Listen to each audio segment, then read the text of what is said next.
Translation. In this human form of life, a man and a woman unite for sensual pleasure of sex. But by actual experience, we have observed that none of them are happy.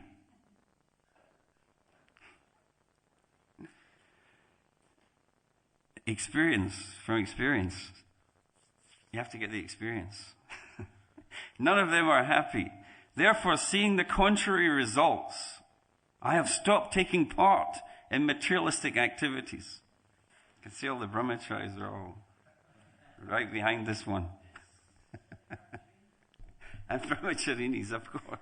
Well, yes, of course. Sometimes our kids as well. They what is it with these guys? They're fighting all the time. Forget all this nonsense. They become the mediators of the parents' quarrels. Speaking from experience. I've observed these things. So, purport by Srila Prabhupada. It's quite a long purport. So perhaps I may ask you to remind me of some things covered in it when I've finished reading it, isn't it? Sutta Prabhu. As stated by Prahlad Maharaj, Yanmaitanadi grihamedi sukham hitucham. Man and woman both seek sexual enjoyment.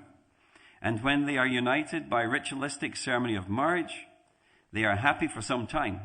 But finally, there is dissension. And thus there are so many cases of separation and divorce.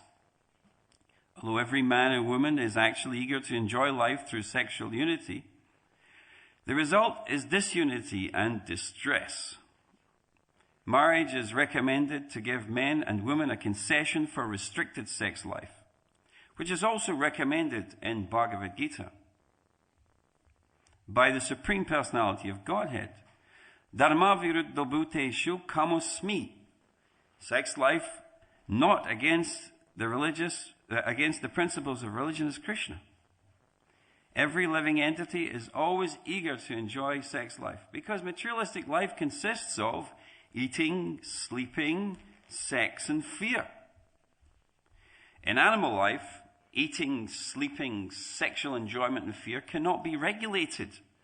But for human society, the plan is that although men, like animals, must be allowed to eat, sleep, enjoy sex, and take protection from fear, they must be regulated. The Vedic plan for eating recommends that one take yagyashishta, or prasad, food offered to Krishna. Yagyashishta shanto sarva kilvasai. The devotees of the Lord are released from all kinds of sins because they eat food that is offered first for sacrifice. Bhagavad Gita, chapter 3, verse 13.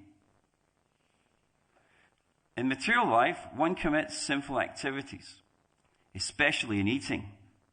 And because of sinful activities, one is condemned by nature's law to accept another body, which is imposed as punishment. Sex and eating are essential, and therefore they are offered to human society under Vedic restrictions, so that according to Vedic injunctions, people may eat, sleep, enjoy sex, be protected from fearful life, and gradually be elevated and liberated from the punishment of material existence.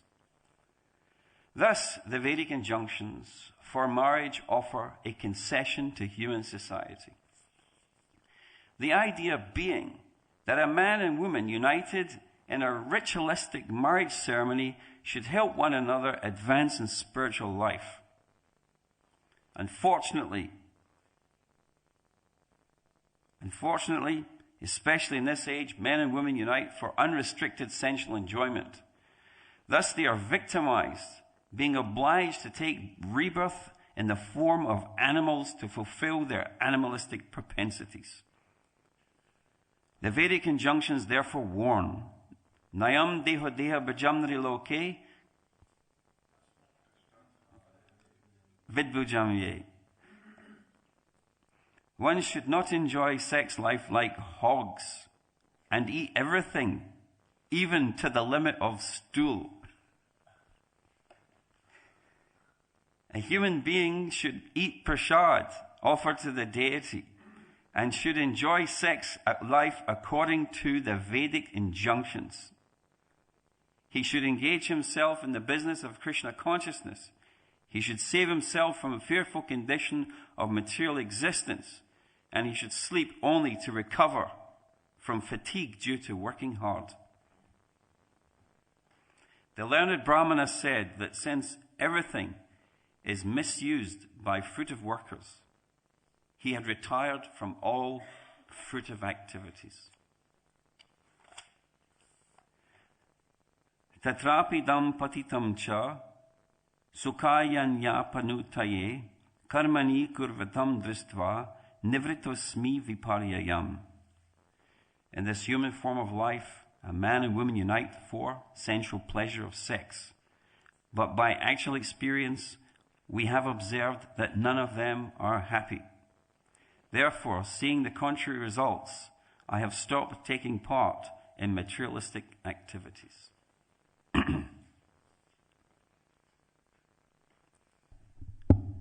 Very sobering verse and purport.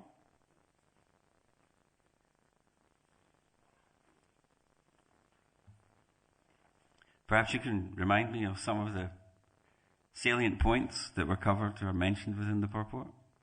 Even just randomly, they don't have to be in order. Prayojan Prabhu. Your experience of Vedic life. Where was it you grew up? East London. No, you're from Cornwall. They're Isle of Wight. Very civilized.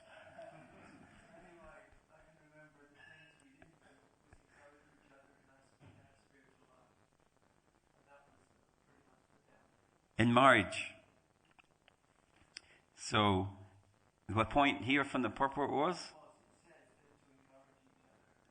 towards self-realization, is as opposed to materialistic life, which means, in this case, where two people come together for sense enjoyment, to fulfill their desires with the help of each other. Isn't it, as the Beatles sang? I get by with a little help from my friends. So, but for sensual purposes. Something else? Yes, Prabhu.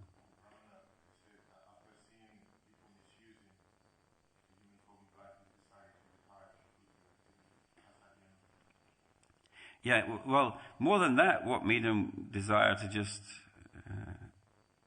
retire was seeing, and it's mentioned here in a viparyayam, which meant, it's quite the opposite, isn't it? That word viparya is also a Gita, acronyms of the Bhagavad Gita, first chapter, when it states that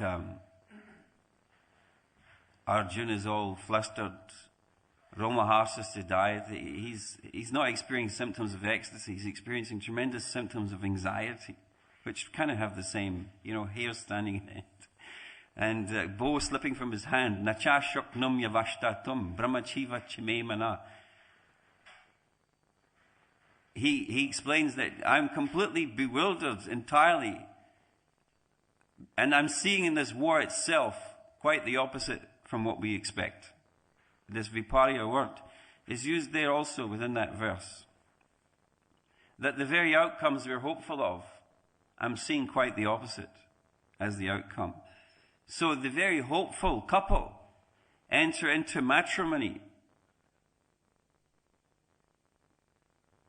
in love with each other for a life of endless happiness. But this wise retired gentleman, his idea of retirement is not quite what is aspired for by people in society today. Certainly not thinking of that myself either. Because his retirement, as you know from this verse, he's like a snake, this chap. And he's lying, isn't it? on the side of the road. Just, and what comes his way, and otherwise, sometimes he's dressed, sometimes he's not dressed. He's just not particularly bothered for anything. He's completely indifferent to life. So indifferent to life, he's just lying there. He's not even standing, he's just lying on the road. Completely indifferent.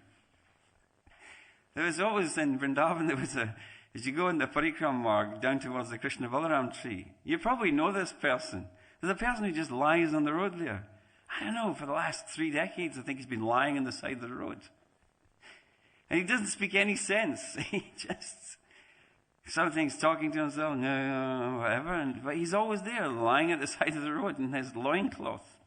Always. Even, it was a while ago I went the last time, but not that long ago. Because in 2001 I left there, so I know him quite. You go by him every day, you see him there, you forget he's there. He's just part of your scenery. It's part of the environment.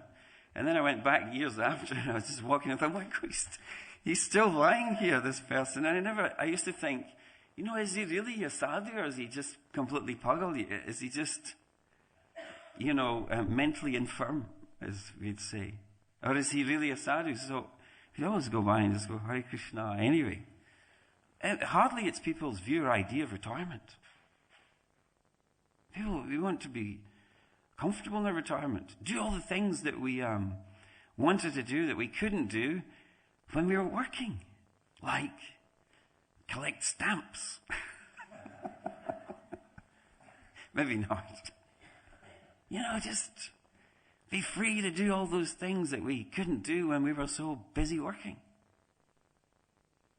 And therefore, we are very concerned for our retirement. Now the age is going up, 65. Minimum age of retirement. And because people are living too long, then we can't afford to maintain the retired people either. So the retirement pension is coming down. And so, but still, all these adverts come on television and all these posters that you see the happy old couple together, And this is generally the sense of retirement. But here, this person's just he's resigned. He's retired. And what's driven him to retirement is seeing this viparya. That these, perhaps Prabhupada uses the term grihamedi. Yanmaitanadi grihamedi sukham. This viparya, we're entering into this thing for grihamedi sukham. Yanmaitanadi. Maitun is generally the term used for sexual union, relationship, etc., etc. The relationship of love between the lover and the beloved kind of culminates in that. It's the expression that it finally concludes in. Like in all the other relationships or rasas, there's different ways of expressing the love. Like a mother will always maybe feel anxious that they feed their son and embrace their son or their daughter. And in various ways, express love, communicate love. Dadati pratigrinati. These are pretty lakshanas. The lakshanas of priti are there in all relationships. In the conjugal relationships, they become very intense and they take the form of sexuality, where ultimately the male and female may feel they've ultimately become one for a frustrated moment, perhaps. But then, here, as it states, viparyaya, nivritosmi viparya, nivriti asmi. I've taken to the path of renunciation, nivritosmi, because I'm seeing that the very thing they're all aspiring for and coming together in wedlock, it's feeding back, isn't it? That's coming, that in wedlock, viparya, the opposite in itself comes. And Prabhupada quotes that verse, Yanmaitunadi grihameti sukham hi tucham.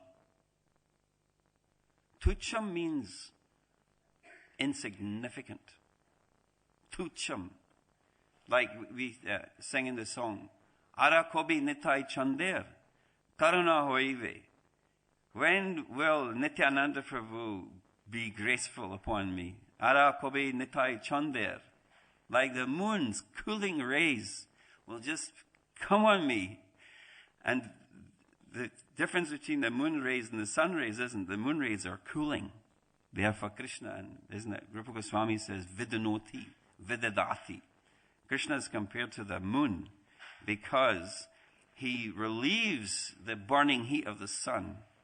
And also, he nourishes like isn't it the moon we say, it gives the rasa. Ritura, is that, the moon gives the ras. It gives, isn't it? Everybody's inspired by the moon. Now, Jessie J's inspired by the moon, dancing in the moonlight. How many songs? How many times are we going to hear that in the lyrics of songs? Dancing in the moonlight. Anyway, the moon gives some kind of nourishment and felicity to the living entities. So Krishna is compared to the moon, Krishna Chandra. Because he's relieving the heat of material life for us, the misery. Vidanoti and Vidadati, and he is inspiring our hearts with anand, pleasure. So, Arakobe Nitai Chandir, Nityananda Prabhu, we're praying to the moon of Nityananda Prabhu. Kobe Tucha Hobe. No, not Kobe. When will I attain the grace of Nityananda Prabhu? Basana, samsara basana mura, kobi tucha hobi. And this whole samsara of basan, my desire, my aspiration for material life, will become tucha hobi, insignificant. By grace, by the grace of Nityananda Prabhu, when will kobi tucha hobi, this aspiration I have for material life, become insignificant? Here in this verse, tucha, yan maitanadi grihamedi, sukham, hitucham. The grihamedi sukham, which is epitomized. This is where Prabhupada, you see here Prabhupada translates this. Sukhaya nyapanutaye. I mean, literally the verse is meaning that dampatinam chas, that happiness of the grihamedis. It doesn't say anything about maithuna in the Sanskrit. It says it in the purport. It doesn't say it in the Sanskrit. It just says, for this, they come together for sukhaya. So the dampatinam, the wife and the husband, they come together for sukhaya, happiness. And he's seeing the contrary. And therefore he's resigned from it all. And they perform fruitive activities. And I'll come to that in 1 minute. So they're come together for sukhaya. But Prabhupada's saying in the purport that they unite for what? Sex pleasure. The pleasure of sex. Ultimately, that's where it culminates. Now we're talking about materialistic grihamedi. Where you just have to listen to the lyrics of contemporary pop music, and it's just all pervading people's delusion about why they come together. It's just, I have a teenage daughter. I tend to listen to a bit of contemporary music now and again. But every lyric, don't switch on your radio. Well, every lyric is like all these great aspirations of sensuality between male and female. And so that culminates in sexuality. That is, as I was saying, in the pretty lakshana of all different relationships. When it comes to the conjugal relationship, when you express your love, you end up, children should come as a consequence. But it expresses itself in eroticism. That's the nature of that relationship. So the pretty lakshana is as such. However, so Prabhupada mentions here, drawing reference from yan maitunadi grihamedi sukham hitucham. Because in that verse, when it speaks about grihamedi sukham, the happiness that's aspired for. Now,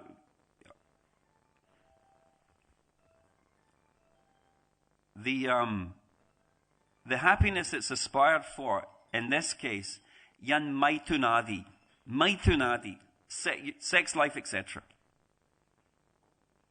That's where it's being drawn from. Sex life, etc. Griha Medi Sukham. The so-called happiness of the Griha Medi, which includes sex and all the rest. So, drawing from that, obviously, the fuller, enriched translation of the verse for our benefit, Prabhupada speaks about the pleasure of sex. This, as opposed to the aesthetic life of the I can't remember what we called him, the snake man, who's lying there like a serpent, an aesthetic, retired from it, has seen the bitter reality of it. I'm not going to sit and give statistics and all the rest of it. In material life, the statistics for disunity, divorce, as Prabhupada says, they come together. But, and in the verse, Yan Maitunadi Grihamedi Sukham Hitucham, the next line is the Kanduyanena Karayor. Karayor means hands. Karayor, like karate. Karayor. Karate means it's with the hand, isn't it? The empty hand. It's from Sanskrit. So, the friction that Kanduyanena Karayor, that comes from this friction, then is evahi dukkha dukkam. They come together for sukham, which is only mentioned once. Dukkha dukkam. But in consequence, they get double-barreled misery. We get double-barreled misery in consequence. That's the verse. That's the verse. And so therefore, tripyanti, is that right? Tripyanti neha. There's no satisfaction in it. It doesn't come or conclude in satisfaction. Tripyanti neha. And then, kripana. Yeah, the miserly minded, tripyanti neha, will never get satisfaction from this. It's the friction, the itch, isn't it? The itch, as it's described in the verse. It's just endless. Now, if you're in Mayapur, first you get a few bites in the taxi in your ankles as you're going. And then you get there and it's like they're all over you, the mosquitoes, isn't it?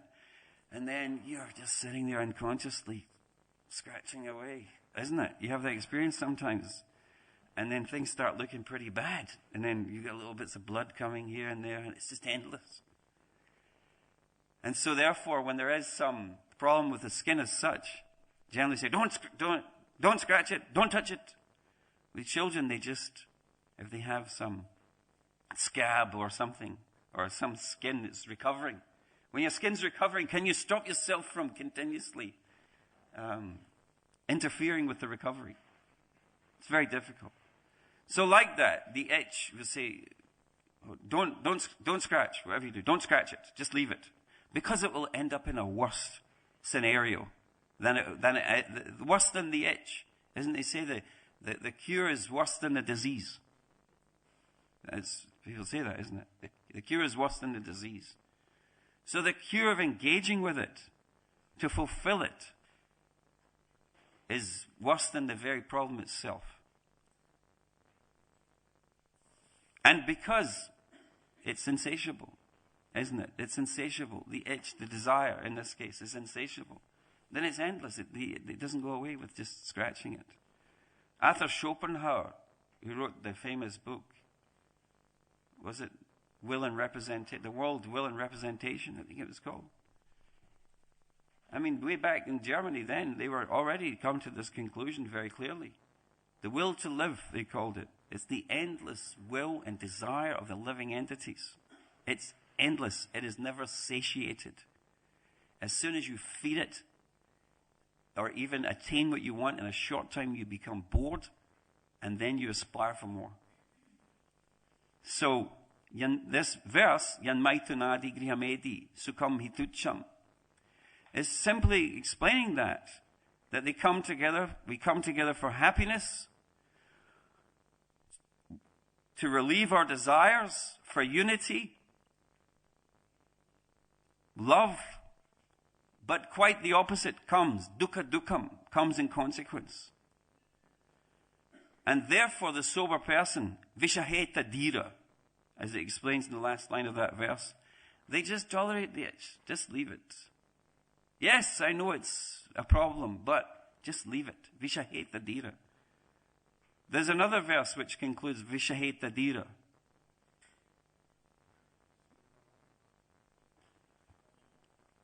Vacha vegam, manasakroda vegam, jiva vegam, udarapasta vegam, itan vegam, yo vishaheta dhira. Same, Rupa Goswami is taking those very terms from the Bhagavad, from that verse. Vishaheta dhira, sarvam apimam pradivim sasisyat. Very first step, it said this verse is for Grihastha Vaishnavas. For Grihastha Vaishnavas, Vachuvegam, what is that? The desire to speak all the time, isn't it? Uvacha, to always give our purpose and everything. The desire to speak. When you're young, you go into the meetings, you talk all the time. As you get older, you start to say less and less and less, and then you drop off the end. Or you sit there and everyone's, wait, it's going to take a death for us to move on in this movement. So, Bhatu Begum, the English, to speak, Manasa Krodha, our minds are always agitated for things. Krodha Begum, become angry, agitated, upset. Then, Jiva Begum, the continued aspiration to eat things all the time. Nice things. The more you renounce eating nice things, the more you want to eat them. Ekadashi becomes your greatest nightmare. Because it inspires you more for food. It can if you're not careful. Fasting, can become a dangerous thing. You can develop food disorders from fasting. Because when one fasts, then neurosis can come from that. If you don't get the balance right. I know from experience. I took a long fast to get residence in Vrindavan. No more sweets. Every program I go to, I'd say, no sweets. I don't take sweets. Wait, chutney, is that a sweet? Is that savory? I'll take some of that in my sandwich. No. I was serious. That's sweet. No. So this went on for a year. And finally I got there. January 1991. And I sat down in my room and I thought, I'll celebrate it with a sweet. And then I had another one. And then I had in my drawer a box of sweets to give as rewards to students. And so I kept rewarding myself for the fast. And in all seriousness, it became a problem. Because I was just eating, between meals, after meals, when I woke up. I just was eating a lot of sweets, and I knew it was getting the better of me. We say that. Ahara. Shirada Gokularandaki. Ahara. Or Anna. Se Anna Mrita Pao. And Anna means grain, food grain in Bengal. Also, it means, in reference in a general sense to food, that which you devour, or that which devours you. So am I eating my food, or is my food eating me? Can become the question. We become obese. Obesity. It's a big problem. Consumerism is marketing us terrible foods continuously, and our parental society is trying to tell us, you don't eat so much. It's a kind of confusing societal dilemma where consumerism is continuously selling us indulgence, and we're obese in consequence of it.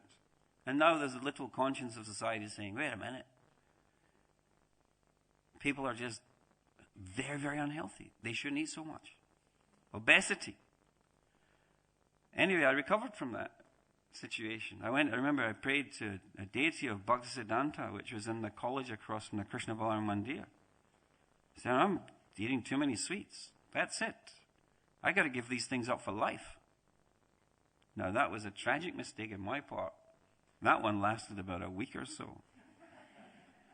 And then it dawned on me, why don't you just have a little sweet after your meal and finished?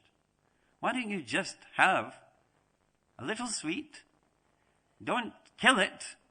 Don't allow it to devour you. Just have a sweet when you finish your prasad. And I can gladly say that to this day I'm just about managing that. So, the abstinence from sensual pleasures in itself can constitute the very problem we're trying to become free from. Now, it's interesting in this purport, Prabhupada does not conclude this purport or push the point in this purport that we should lie like snakes and just take whatever falls in our mouth. He doesn't conclude this purport in asceticism.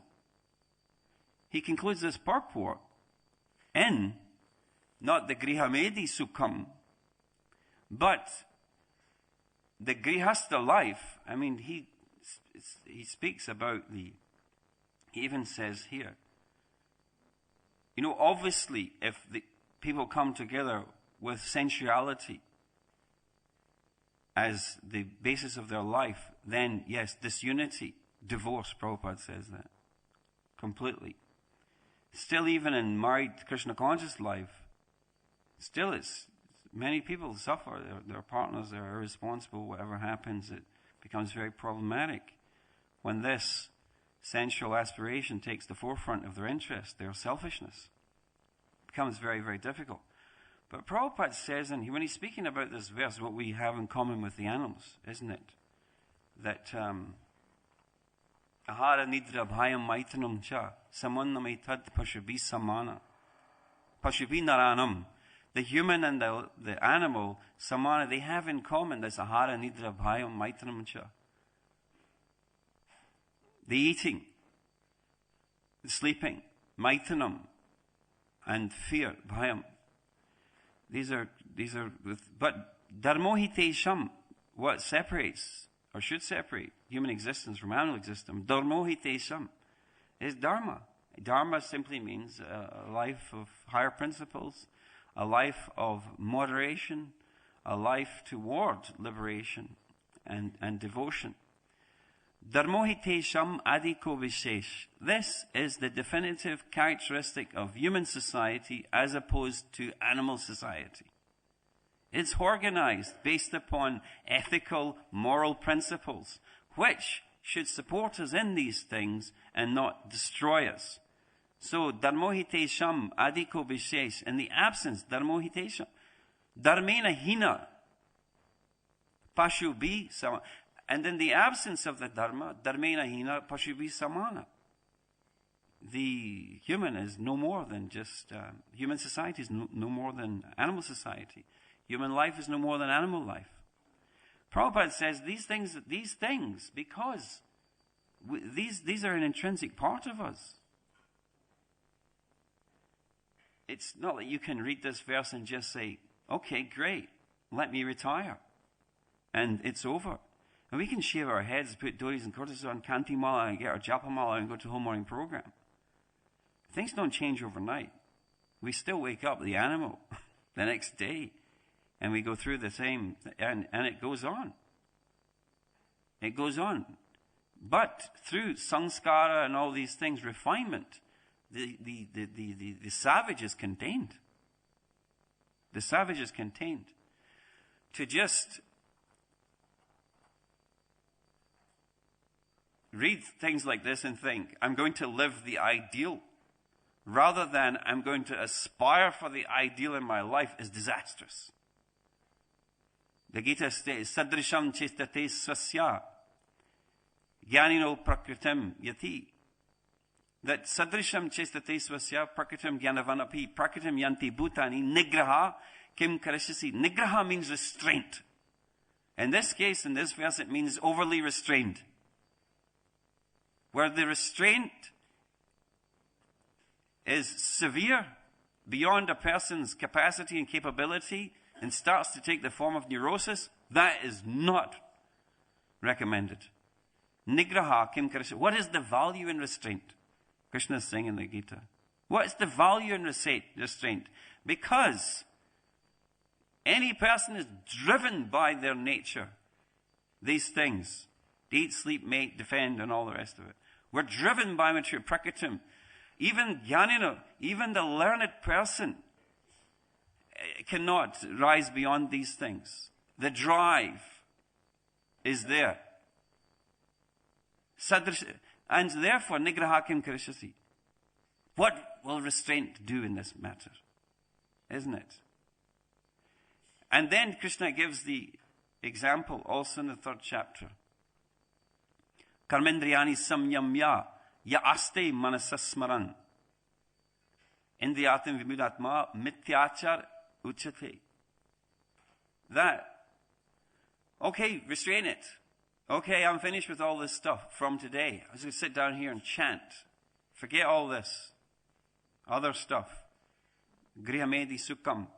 Never mind that. Forget the grihasta sukham.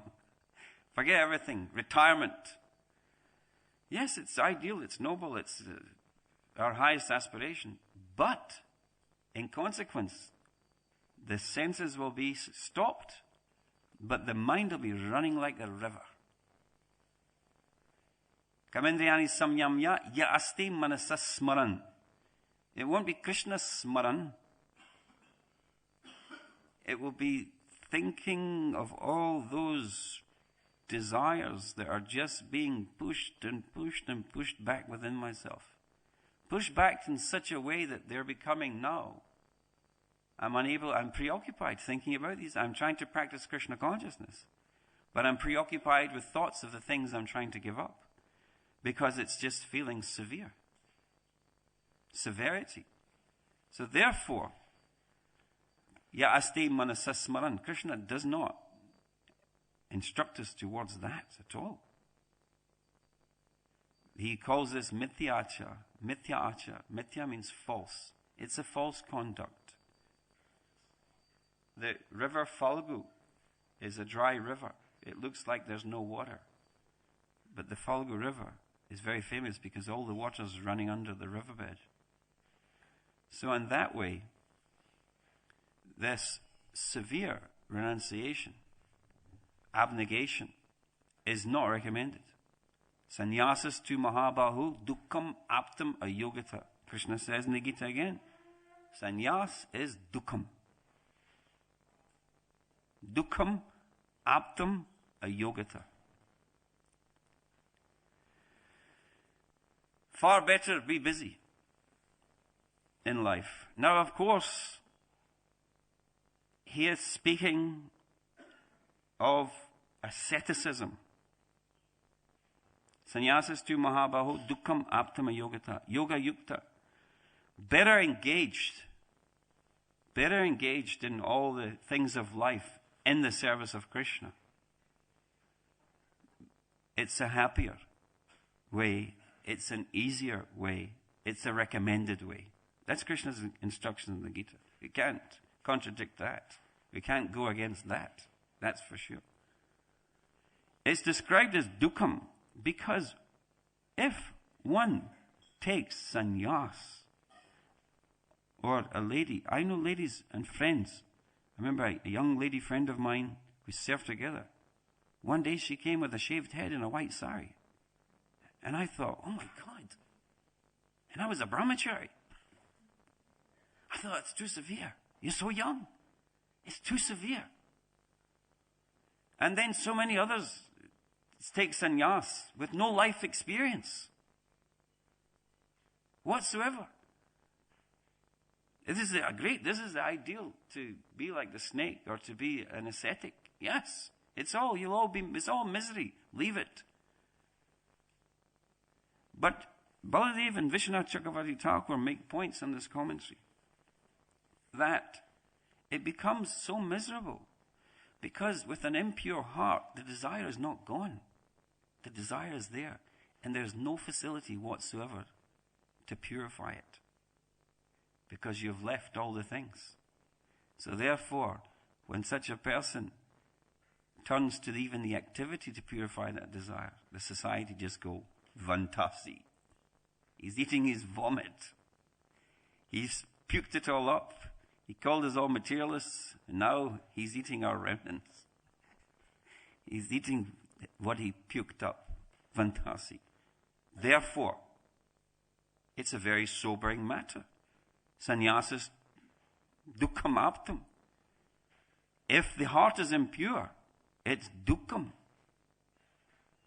And there's no means to purify the desire because of the life one has embraced. And if one attempts to purify those desires, then the poor person is socially ruined, disgraced the community. We don't know whether to embrace them or wait, things like that shouldn't happen. How did it happen? It's a social disgrace. And how much hurt and failure, my God, the individual feels.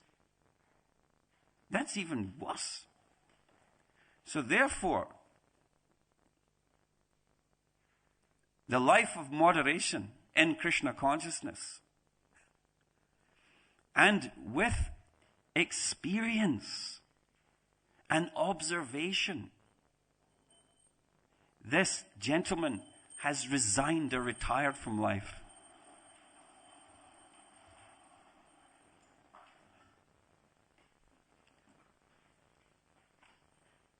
With experience and with observation. It's for one with purity of heart.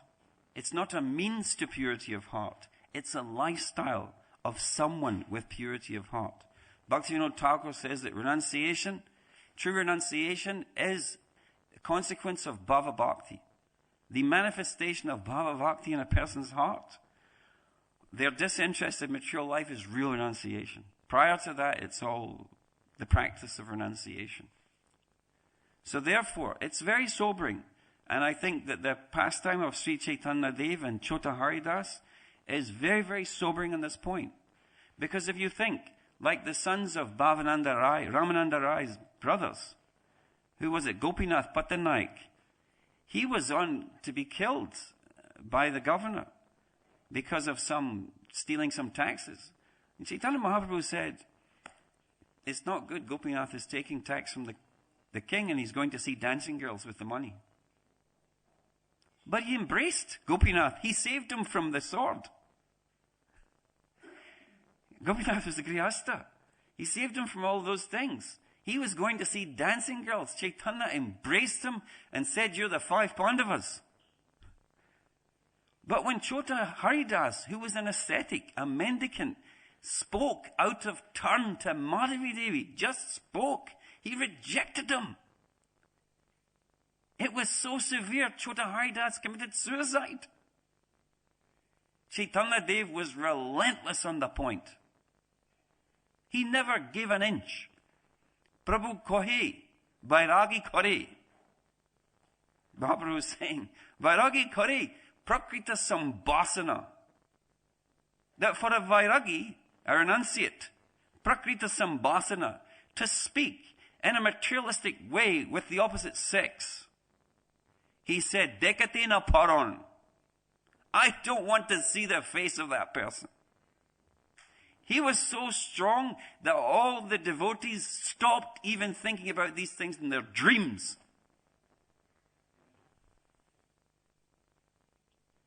Relentless on this point. Because sannyas means it is over. No more flirtation, no more engagement, no more chit-chat. It's finished. You're a dead person materially. You're gone in your spiritual life. There's no talking long periods of time with people of the opposite sex. None of these things. There's no room for liberality in sannyas. Sannyas is the end of material life. So therefore, I think it's very important for us when we hear the ideals. This is the behavior of a perfect person. This is not the behavior of a person who's approaching perfection. This asceticism, this complete renunciation, Prabhupada doesn't push that as the solution in this purport. He pushes the life of dharma. Dharmo viruddho bhuteshu kamosmi bharatarshava. Sexuality, when engaged in within the context and confines of dharma, is Krishna himself. Sometimes in India they joke, ek patni dari saddha brahmachari. If a man remains with one wife, he's a lifelong brahmachari. That in itself is a very high ethic for a Kali Yuga society. Never mind all the rest. So, I think that here, and to conclude, the Vairagi is speaking from his experience and observation and has resigned entirely from material engagement. That's our ideal. We must come to that point. Bhukti mukti spriha yavat. In bhakti also, these things are witches in our hearts. We want to love Krishna, we have to be free of these things. However, from within the context of regulation, moderation, one can overcome things which are greater than us. And with experience and observation, we will leave it all. We will leave it all. Look at Bilvamangal Thakur. Isn't it? So much he aspired, even though he renounced the desire for it. Then again he was chasing after it. He blinded himself with the hairpins of the woman he wanted to enjoy. But he just kept on going, praying to Krishna. And Krishna came to his assistance. So we can take hope from that. But we have to be very mature about this game of sannyas. Because otherwise it's unmanageable in an individual's life, and it becomes unmanageable socially. Nobody gains anything from it. I think Prabhupada called premature renunciation. Sorry, went on a bit there. Thank you very much. Hare Krishna.